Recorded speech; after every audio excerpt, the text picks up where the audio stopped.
Привет, меня зовут Саша Акимов, и сегодня я хочу рассказать вам про фотоаппарат OM System OM5.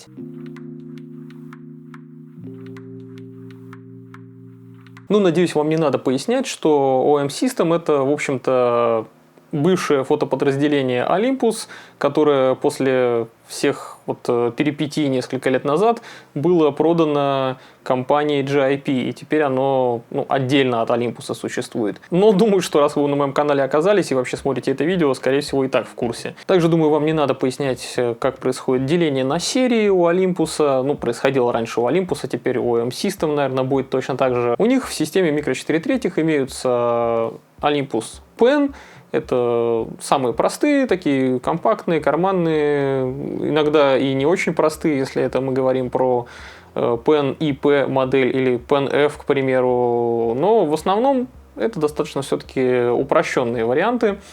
А OMD серия, как раз таки, которой продолжателем и является OM5, OM Digital — это более технически оснащенные все-таки камеры. OMD и M10 — это самые простейшие из них, самые такие облегченные, без влагозащиты, но в целом все равно достаточно классные, просто они обычно выходят, чуть позднее, чем флагманы, и имеют схожую начинку, но в остальном они немножко упрощены. Это также стильные, симпатичные камеры, просто слегка урезанные по функционалу. Самые топовые у Olympus, как и у многих других производителей, это все-таки единички. У меня есть также на канале обзор на самую первую единицу OMD EM1, и также на канале имеется обзор и на EM1X. Это уже такой флагман с комбо-ручкой. А нечто среднее и не очень сильно урезанное, с одной стороны, и все-таки несколько упрощенные и уменьшенные, это как раз-таки были OMD и M5. И про самую первую пятерку я также уже рассказывал, у меня есть видео про нее на канале, и это очень важная камера для системы Micro 4 третьих и для беззеркалок вообще в принципе, потому что это вообще первая камера, у которой появилась классная пятиосевая стабилизация на матрице, которая, в общем-то, сейчас, наверное, является таким стандартом для всех. Вторая пятерка, она была, по сути, лишь просто переделкой в более компактный корпус первой единицы. По начинке она, в общем-то, идентична. Единственное, что здесь, да, матрица точно такая же, процессор точно такой же, True Peak 7, но здесь только контрастная фокусировка у нее была, фазовых датчиков на матрице нет. Традицию продолжила также и третья пятерка. Она стала также уменьшенной копией по начинке и по своим техническим возможностям второй единицы, и, то есть просто хват убрали, по сути, корпус несколько упростили, где-то там удешевели, потому что появились также и пластиковые некоторые детали, она не полностью металлическая, но опять же влагозащита все равно у нее сохраняется на достаточно высоком уровне, там уровень IP53. Olympus, к счастью, как и Leica, указывает у своих камер степень защиты, какой у нее рейтинг пыли влагозащиты, я имею в виду. И там уже, конечно, матрица более современная, на 20 мегапикселов и 121 точка фокусировки. А дальше Olympus уже продал свое фотоподразделение, и новые камеры уже выходили под новым наименованием OM System. Первой моделью, где все еще использовалась надпись Olympus, стала OM1. Это новый флагман со слоеной матрицей, с просто там невероятно быстрым считыванием с нее, с новейшей системой фокусировки там Quad Pixel, с тысячами просто точек, опять же, да, там с какими-то невероятными скоростями всего, и с хорошим, наконец, видоискателем электронным на 5,7 миллионов точек. Я, конечно, OM1 в руках держал, крутил, трогал, теребил, но я ее не тестировал. И по ощущениям, от того, как я ее в руках подержал, она меня особо не впечатлила. По большому счету, наверное, мне кажется, по материалам все же OMD EM1 Mark III, наверное, все-таки получше по материалам. Но все-таки, чтобы полноценное какое-то мнение про камеру говорить, надо ее потестировать. OM1 у меня, к сожалению, в доступе в данный момент нет, чтобы сделать на нее обзор, рассказываю про то, что есть. У всех любителей микры, вот типа меня, особо флагман на самом деле не то чтобы сильно интересовал. Флагман — это здорово, за большие бабки крутая навороченная камера, но нам интересно все-таки, что у них там в среднем сегменте появится. Новые модели все ждали, OM5 и OM10. Ну, OM10 мы все еще ждем, пока что не дождались, и даже каких-то слухов про нее не слышно. А вот OM5 вышла в прошлом году. Я как раз таки упоминал в новостном видео до этого уже про нее, рассказывал там немножко подробно про эту камеру. Но теперь она у меня оказалась в руках, благодаря моему подписчику, который дал ее погонять аж на целый месяц. И я, в общем, могу теперь про нее полноценный обзор сделать и рассказать вам, что я думаю. Ну и очень смешно, что в OM5 относительно предыдущей модели OMD и M5 Mark III вообще ничего не поменялось. Ну, поменялся, конечно, процессор, он стал более современный, более мощный и навороченный, это отрадно, но в самой камере, в корпусе ничего вообще не поменялось, она точь-в-точь, один в один такая же, нигде, ни на один болтик, ни на один миллиметрик, нигде ничего не изменилось. Возможно, конечно, производитель считает, что камера уже достигла такого величия, что она просто само совершенство. Но могли бы для приличия хоть какие-то кнопочки там перетасовать, чтобы хоть какую-то иллюзию новаторства показать нам. А так что еще в камере есть, кроме процессора? Матрица. Точно такая же, как и была в предыдущей модели. Видоискатель у камеры точно такой же. Экранчик точно такой же остался, как и был. Ну, я не могу сказать, что там экранчик был плохой. Вот видоискатель, конечно, могли бы разрешение повыше завести. 2,36 миллиона точек в 2023 году уже так не очень серьезно звучит. Даже меню у камеры не поменяли, хотя у OM1 уже новое меню, совершенно по-другому выглядящее. Здесь осталось такое же, как было старая. Вот насколько это ленивая вообще камера, по сути своей, которая создана, наверное, только для того, чтобы убрать на надпись Olympus на самой тушке. По сути, это как бы перевыпущенная OMD M5 Mark III, ну, с некоторыми все-таки, да, там улучшениями, но в основном косметического характера. Так что большую часть того, что я буду говорить здесь про эту камеру, про ее автофокус, про ее динамический диапазон, про ее цвета в автоматическом балансе белого, про вот эти все вещи, это все можно смело отнести к камерам, таким как OMD EM1 Mark II и также OMD EM5 Mark III. То есть это вот вообще никак не поменялось от того, что у нее появился новый процессор. Но процессор, конечно, привнес кое-какие изменения, но в основном они касаются все-таки вычислительной фотографии. Во-первых, здесь убрали ограничения на длительность видеозаписи. Раньше было полчаса, теперь можно сколько угодно писать, ну, пока там батарейка или место на карточке не кончится, соответственно. Ну, с заглушкой, если ты от розетки питаешь, то там вообще бесконечно можно, наверное, писать. Также здесь появился режим, который мне очень нравится, Live ND, ну, с некоторыми ограничениями, не такой крутой и навороченный, как в том же EM1X, но все же здесь этот режим можно включить, и он классный, мне он реально нравится. Появился также Star AF, то есть возможность автоматической фокусировки на звездное небо, что тоже облегчает съемку людям, кто любит астрофотографию. Стало можно делать фотографии высокого разрешения, high-res-шоты с разрешением 50 мегапикселов прямо с рук, как у старших моделей. Ну и большая часть этих изменений, конечно, приятная, но она не то чтобы сильно как-то значительная. Не могу сказать, что это как-то сильно меняет положение этой камеры, и скорее всего можно было бы, наверное, иронично ее назвать не как какая-то новинка прямо OM5, а скорее OMD EM5 Mark III Mark II. Ну и давайте для начала, как обычно, я покажу, как она устроена, а дальше уже мы перейдем к разбору картинок.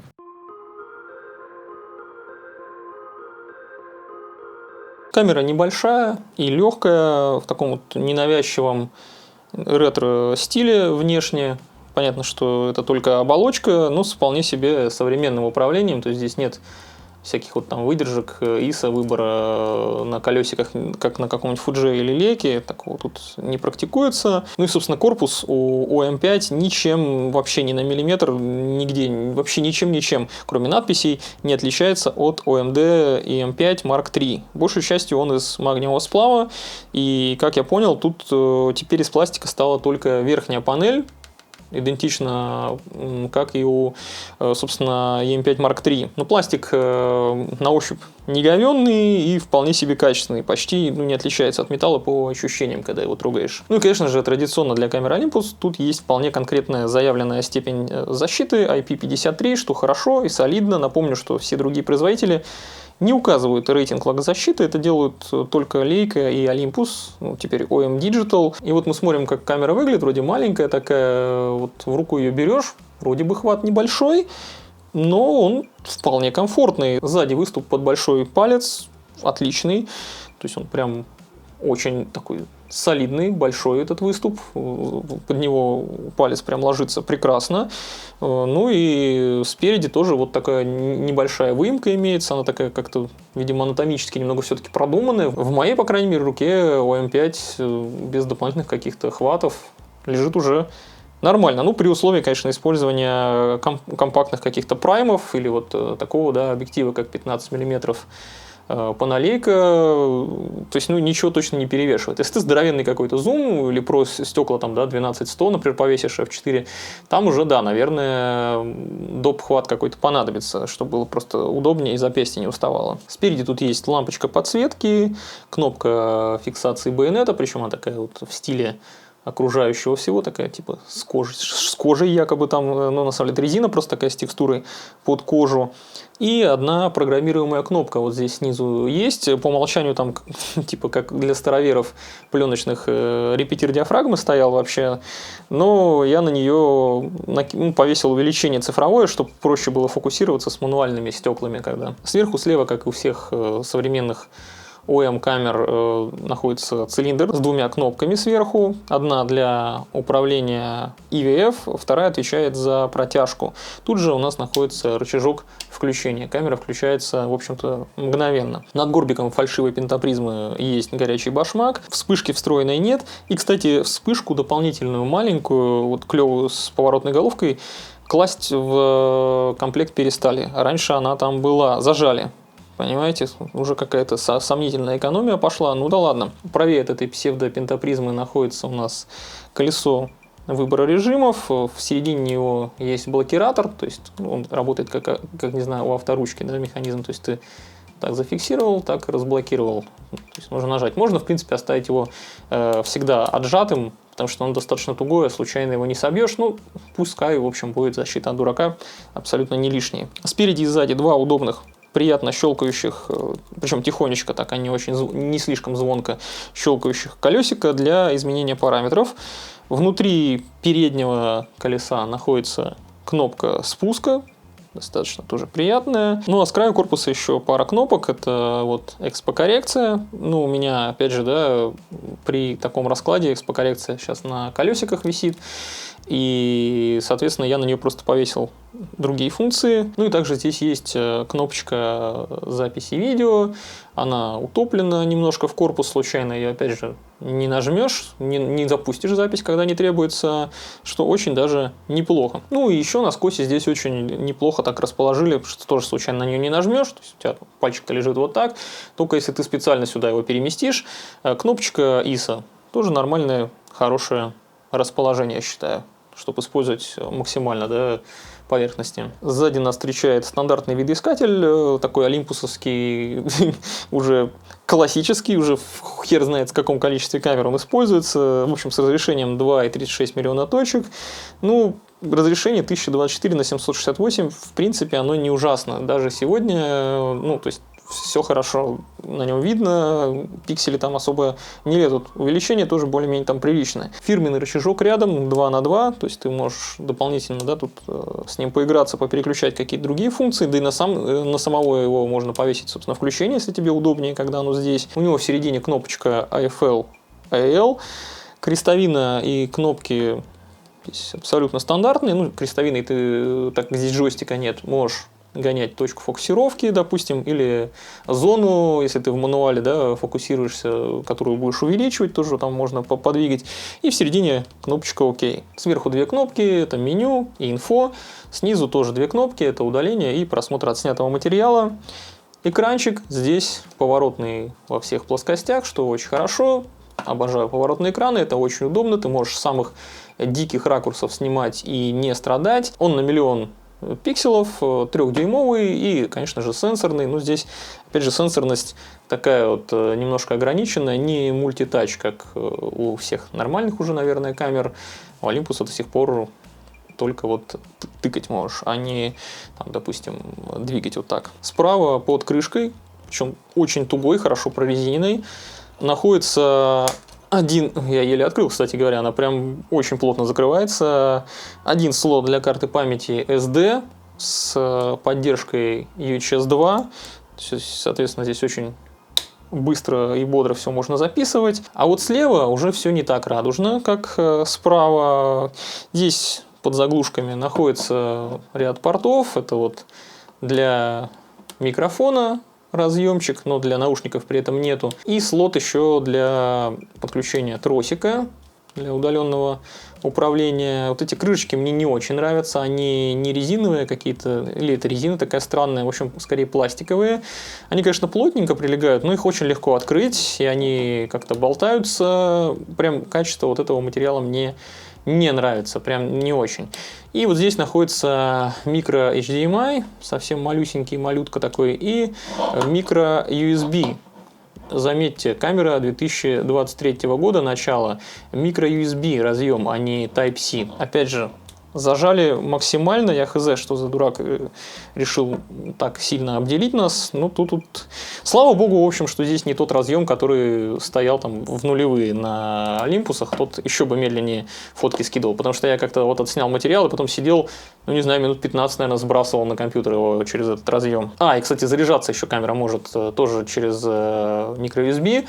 Но, опять же, очень не быстро, не так, как через Type-C это было бы. Ну, вот, блядь, не знаю, как-то слишком уж сегментируют. Перебор по мне так, я не люблю вот это. Ну и вообще предполагается, что ты будешь подзаряжать камеру именно через этот разъем. Соответственно, они не экономят твое время ни капли, потому что в комплекте, опять же, не идет кроваточка для батарейки. Батарейка здесь старенькая, маленькая, находится вот под заглушкой. Это BLS 50, да, 50, которая стояла уже во многом количестве, в большом количестве камер. Ну, в общем, она нормальная, не дохлая, там, ну, кадров на 400 ее вполне легко вообще хватает в сложных каких-то условиях. Если ты на расслабоне снимаешь, можно и 1000 совершенно спокойно сделать кадров.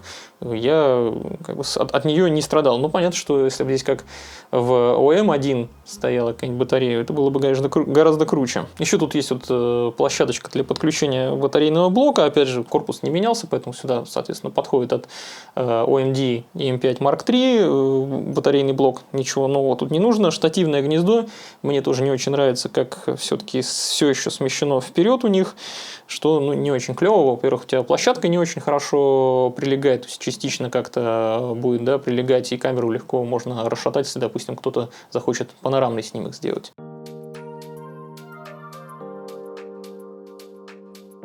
Матрица у OM5 все точно такая же, как у OMD EM5 Mark III, OMD EM1 Mark II, OMD EM1X, все те же самые 20 мегапикселов. Ну, матрица без сглаживающего фильтра, поэтому здесь с резкостью все очень хорошо, то есть детализация у картинки прекрасная.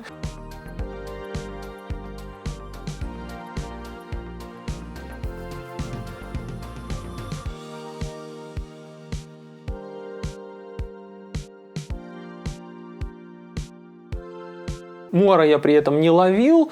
Возможно, это сказывается суперсовременный процессор, который позволяет бороться с муаром. Но я не исключаю возможность его словить где-то, потому что на самом деле я не ставил камеру прямо при съемках в какие-то совсем уж суперсложные условия, где мог бы муар появиться. Так что гарантировать его полное отсутствие я не могу. Ну, если вы снимали на любой Olympus с 20-мегапиксельной матрицей до этого, то прекрасно знаете его возможности по разрешающей способности. Ну, матрица действительно неплохая, и для большинства людей в любой обычной ситуации 20 мегапикселов это, ну, более чем достаточно. Этого просто за глаза.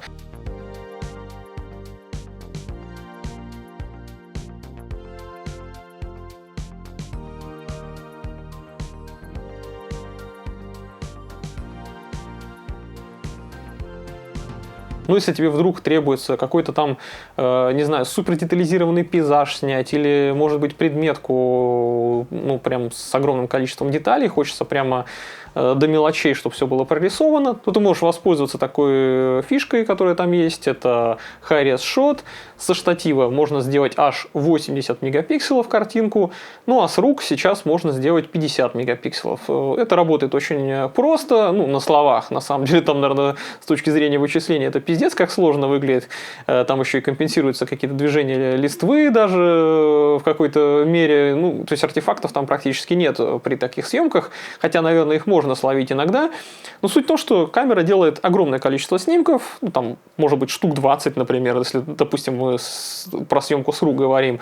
И потом, ну, благодаря сдвигам матрицы на там, полпикселя на пиксель куда-то там в одну сторону, в другую, вот так вот по кругу, склеивает эту картинку в более, как это называется, мощное результирующее изображение, где будет уже целых 50 мегапикселов. Но если со штатива, то там 80. Также Олимпусы способны, ну, если мы говорим про предметку, продолжаем разговор вот этот, делать брекетинг по фокусировке и склеивать кадры прямо в самой камере, ну, там, с вашими ручными настройками, все это очень гибко настраивается. Ну, это не только они могут, это многие другие камеры вообще способны делать.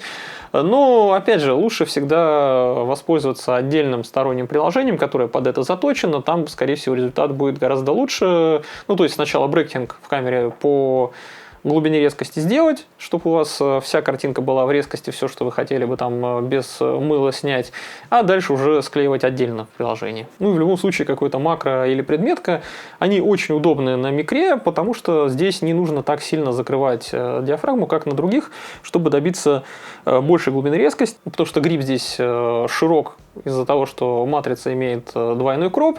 Так что эта система прекрасно подходит, особенно при наличии большого количества теперь уже, в том числе и профессиональных макрообъективов, для и какого-то профессионального макро и предметки, и для любительской каких-то развлекух, там, поснимать букашек, цветочки.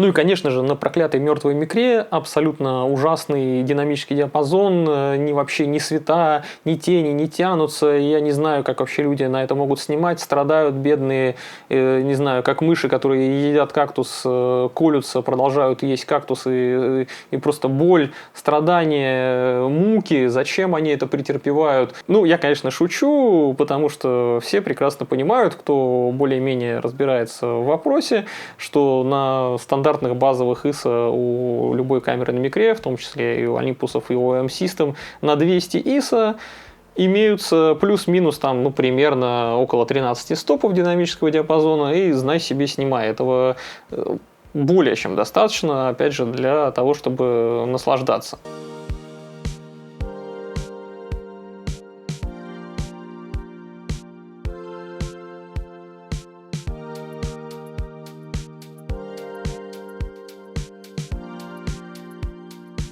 И можно совершенно спокойно, без применения HDR, снимать практически все, что угодно, с большими перепадами там, теней и светов. Ну, конечно, наверное, не такими запредельными, как на современных полнокадровых камерах. Понятное дело, где 15 стопов, там вообще микро даже рядом не пердело. Но все-таки даже с этими ограничениями вполне себе это все юзабельно.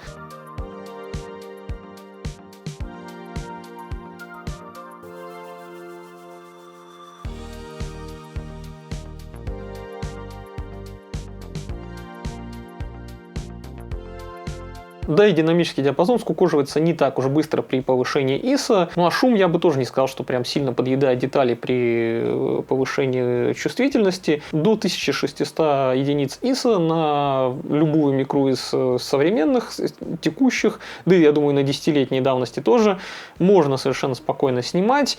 Да, там скукожится несколько DD, там немножечко, может быть, цвета исказятся, но не сильно. Опять же, все это до 1600 ISO картиночки с Олимпуса, по крайней мере, тех, что я юзал, всегда прекрасно редактировались. Ну, единственное, что при условии, если ты не обосрался с экспозицией. Если ты там где-то слишком сильно провалился, где-то ошибся, отредактировать, вытянуть ты там что-то утерянное вряд ли сможешь. Но если ты угадал, четко попал, куда тебе нужно, то проблем там не будет.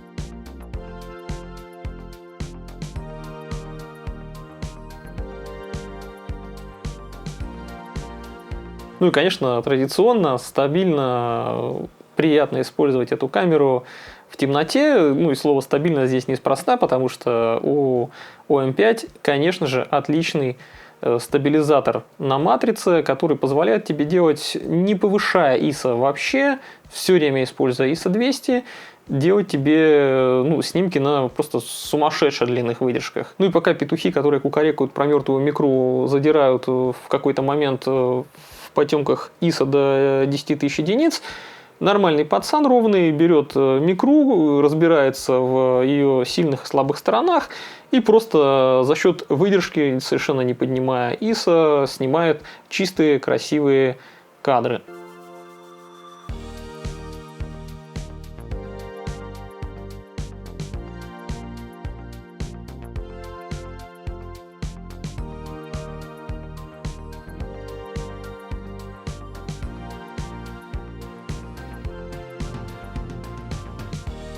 Я так и вовсе, может быть, это шизой попахивает, но все-таки считаю систему микро 4 третьих, наверное, лучшей для того, чтобы снимать что-то в ночи или в темноте. Если это, конечно, не динамичная какая-то сцена, но можно придать некоторой динамики и за счет как раз выдержки в городе, допустим, какие-то машины, там, трамваи, еще какой-то транспорт движется, и видно, как их движение смазывается. Это тоже довольно прикольно. Да и в дневное время все нормально с картинкой. Само собой, уж днем-то там вообще проблем возникать не должно было.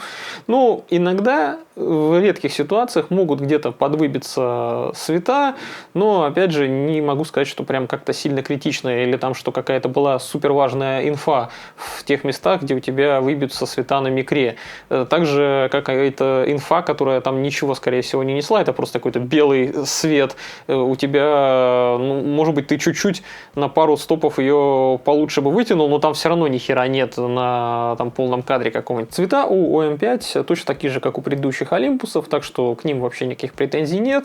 Баланс белого отрабатывает отлично, без каких-то серьезных проебов. Я, по крайней мере, вообще не столкнулся ни разу с какими-то уводами в непонятные тона, оттенки или вот вообще с косяками какими-то по балансу белого я не сталкивался на этой камере. Наверное, они возможны, как и у любой другой камеры в целом, но мне вот как-то повезло, все было окей.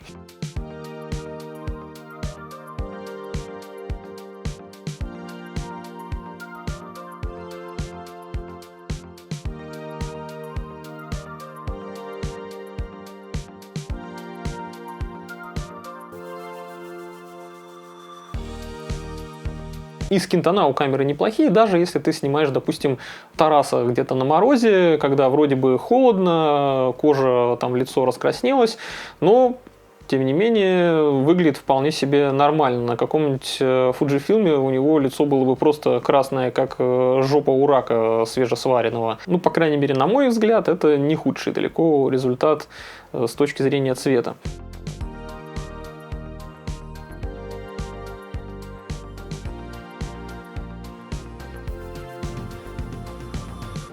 Ну и понятное дело, что при естественном свете, если ты снимаешь какую-то юную леди где-нибудь в студии или просто где-то на природе, у нее также все будет хорошо со скинтоном. И обратите внимание, здесь на картинках даже имеется боке, некое такое художественное размытие. Хотя это, конечно, должно оскорблять чувства свидетелей полного кадра.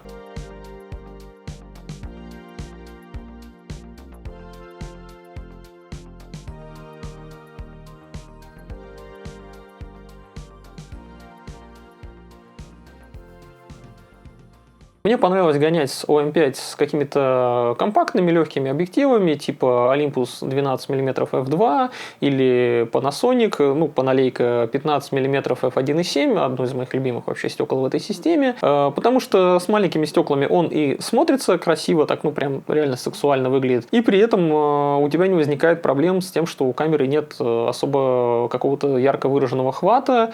Но если ты собираешься использовать все-таки OM5 с Pro стеклами или там с какими-то телевиками, с какими-то зумами более серьезными, более тяжелыми, увесистыми, то, конечно, лучше докупить ручку хват, чтобы было удобнее. Пылевлагозащита уровня IP53 у тушки имеется, как я уже ранее говорил, так что если ты будешь использовать камеру с, опять же, пылевлагозащищенными стеклами или Pro стеклами или какими-нибудь, да даже 14150 второй версии, у которой тоже имеет пылевлагозащиту, то никакая вообще особо там непогода, дождик уж точно камере будет не страшен, так что это отличный вариант для каких-то путешествий налегке. Довольно сильно меня все же расстроил micro-USB в камере 2023 года. Это выглядит как будто, ну, просто такой смачный плевок в еблище поклонникам компании Olympus, и скидывать фотки по нему еще куда ни шло. Ладно, бог с ним, фотографии там не очень жирные, если ты их там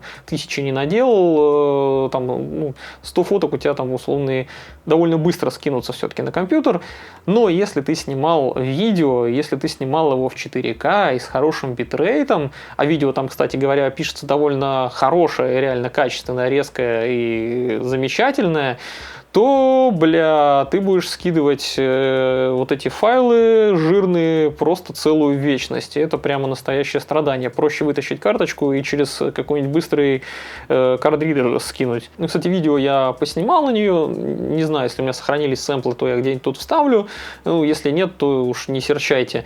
Суть, в общем, в том, что мне понравилось видео снимать за счет того, что здесь реально офигенно работает видеостабилизатор. Они как-то прокачали его алгоритмы. Раньше просто многие стабилизаторы на матрице, они, скажем так, грешили дерганием каким-то, когда ты, допустим, проводку делаешь, тут он как-то, блин, каким-то образом соображает, я не знаю. В общем, ощущение, как будто ты с настоящим гимлом каким-то, с полноценным трехосевым стабом каким-то таким огромным снимаешь. Ну, почти такое же ощущение, то есть вообще картинка не дрожит, не дергается, прям замечательно на нее видео снимать, прямо с рук. Ну и подводя итоги, скажу, что OM5 это хорошая все-таки камера, она совсем далеко не ужасная, но от нее, конечно, люди ждали хоть каких-то изменений, а так она, ну, ничем практически не отличается от предыдущей модели OMD EM5 Mark III. Лишь несколько каких-то функций добавили, которыми не факт, что даже, в общем-то, хоть кто-то будет пользоваться. Такое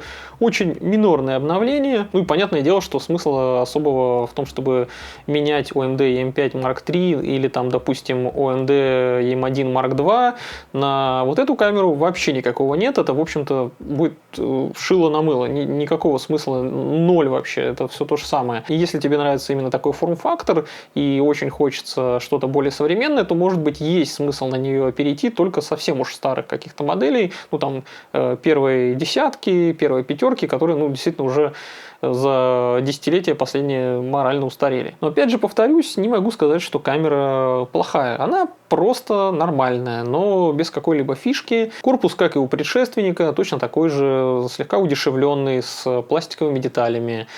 Матрица на 20 мегапикселов, точно такая же, как была уже во многих других камерах до нее, которую мы уже многократно видели. Она неплохая ни разу, даже сегодня она неплохая, но это не новая матрица, ничего нового в ней мы, опять же, не увидели. Кроме как желанием убрать просто шильдик с предыдущей модели с надписью Olympus, я не могу ничем больше объяснить появление вообще этой камеры на свет. Но все-таки давайте дадим им шанс. Olympus продались GIP и OM System для разработки совсем уж чего-то нового, чего-то своего и необычного и прекрасного потребуется, я думаю, все-таки какое-то время. Может быть, в будущем они смогут нас удивить как-то с OM10 моделью, или, может быть, как-то красиво возродят серию Pen. Но пока что нет никакой инфы об этом. Я, по крайней мере, точно никаких слухов даже не слышу. Вообще затихарились ребята.